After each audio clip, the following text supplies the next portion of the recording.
시를 원하는 당신에게 들려주는 시 한 편.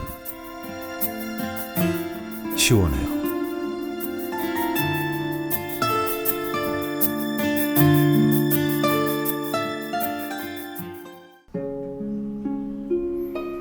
꽃자리 구상.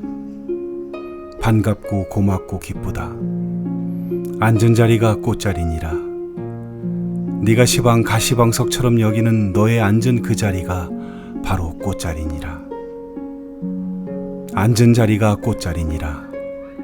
앉은 자리가 꽃자리니라. 네가 시방 가시방석처럼 여기는 너의 앉은 그 자리가 바로 꽃자리니라. 나는 내가 지은 감옥 속에 갇혀 있다. 너는 네가 만든 쇠사슬에 매여 있다. 그는 그가 엮은 동아줄에 묶여 있다. 우리는 저마다 스스로의 굴레에서 벗어났을 때 그제사 세상이 바로 보이고 삶의 보람과 기쁨도 맛본다. 앉은 자리가 꽃자리니라. 네가 시방 가시방석처럼 여기는 너의 앉은 그 자리가 바로 꽃자리니라.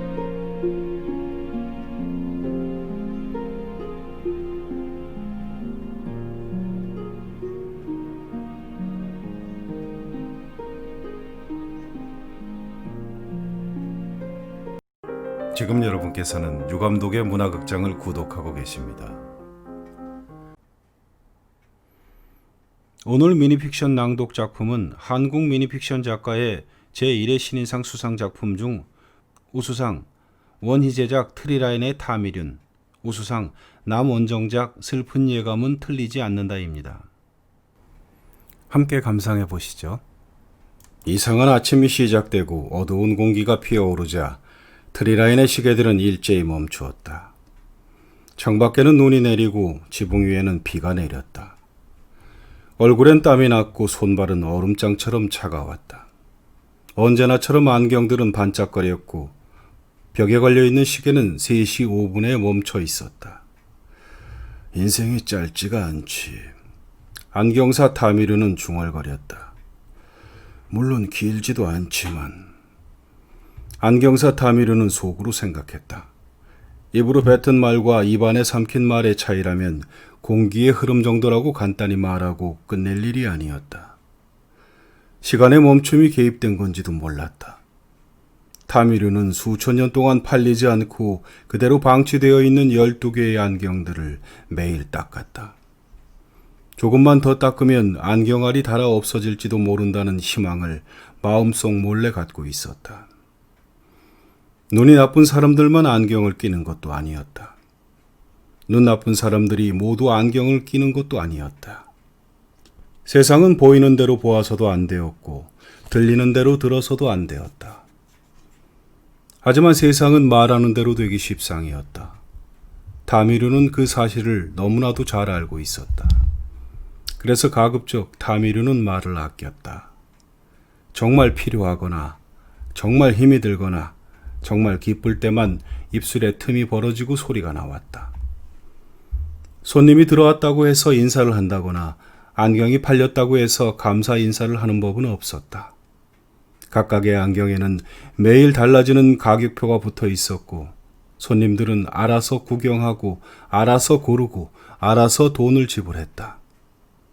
단 한 명도 안경을 바꾸러 오거나 환불하러 오는 사람은 없었다. 그들은 모두 자신만의 안경을 신중히 선택한 후 안경을 끼고 이곳을 떠났다. 그렇다고 모든 사람들이 자신이 고른 안경을 다 마음에 들어 했다고 생각하지는 않았다. 사람들은 그냥 그 안경에 맞춰서 살게 되었을 것이다. 안경은 살아있었다. 팔린 안경들은 언제든 마법의 안경 가게로 안경이 본 모든 것을 전송했지만 타미르는 전혀 들여다보지도 않고 그저 묵묵히 안경을 팔기만 했다.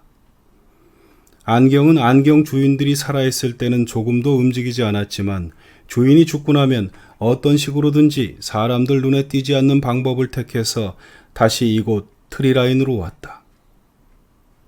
돌아온 안경들은 저마다의 특별했던 경험들을 타미륜에게 보여줄 준비가 되어 있었지만 타미륜은 조금도 궁금하지 않았다. 지금 여러분께서는 유감독의 문화극장을 구독하고 계십니다. 슬픈 예감은 틀리지 않는다. 그는 진동을 느끼고 눈을 떴다. 무너진 벽돌, 낡은 선반 위로 먼지가 피어오른다. 뒤이어 쾅하며 폭음도 들려왔다. 그는 벽에 붙은 간이 침대에서 낡은 모포를 세차게 젖히며 벌떡 일어났다. 그는 멀지 않은 곳이라는 것을 직감했다. 두려움이 그를 휘감았다.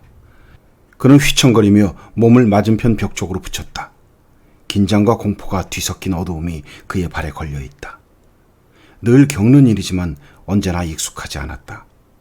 다양한 기계음 소리, 가까이 혹은 멀리서 들려오는 산발적인 폭발음. 그는 경험으로 이 상황을 이미 알고 있다. 드론의 침공. 그 순간 깨진 유리창으로 광풍이 차가운 소음과 함께 세차게 몰려왔다. 뒤이어 진한 화약 냄새가 삽시간에 공간을 메웠다. 그는 아주 가까이에 그것이 있음을 인지했다. 그는 머리를 천천히 최대한 낮게 숙이기 시작했다. 먼지 나는 바닥에 코가 거의 닿을 때까지 메스꺼움이 욱하고 올라왔다. 하지만 참아야 했다. 그는 숨을 천천히 내쉬며 차가운 시멘트 바닥에 거의 일자로 드러누웠다. 드론의 비행소리가 점점 크게 다가왔다. 거친 회오릿바람이 성긴 천으로 된 옷을 뚫고 그의 피부를 따갑게 긁어대기 시작했다.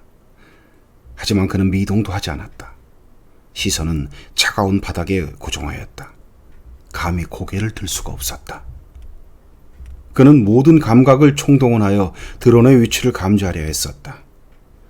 보이지는 않지만 느낄 수 있는 존재. 그것이 점점 가까이 접근했다.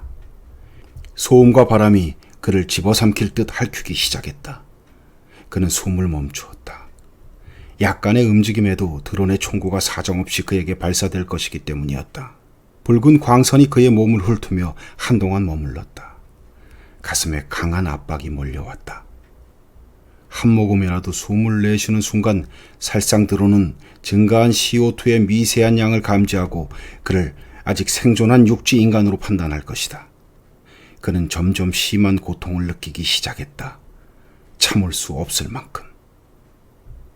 9월 10의 100제곱을 가리키는 숫자, 즉 1 뒤에 0이 100개 달린 수. 하지만 9월은 블루마인이라는 인공지능을 개발한 기업으로만 사람들의 뇌리에 박혀있다. 시작은 가벼웠다. 게임이나 엔터테인먼트 영역에서 인간과 자웅을 겨루는 다소 이벤트적인 시합이 펼쳐졌다. 9월 블루마인드 챌린지 대회 첫 작품은 오메가 바둑이었다. 당시 세계 챔피언 이창호와 7연전이 벌어졌다. 아슬아슬하지만 인간이 4승 3패로 승리를 가져갔다. 세상의 이목을 끌기 시작했다. 다음은 프로가 엔터테인먼트에서 출시한 실시간 전략 게임 문크래프트였다. 세계 랭킹 1위 이효원과 펼친 5연전은 폭발적인 시청률을 기록했다. 오메가문은 전방위적으로 인간 대표를 압박하며 전승을 거두었다. 사람들은 열광했다. 기업은 핵심 프로세서와 비즈니스 모델로 머신러닝 도입을 서둘렀다.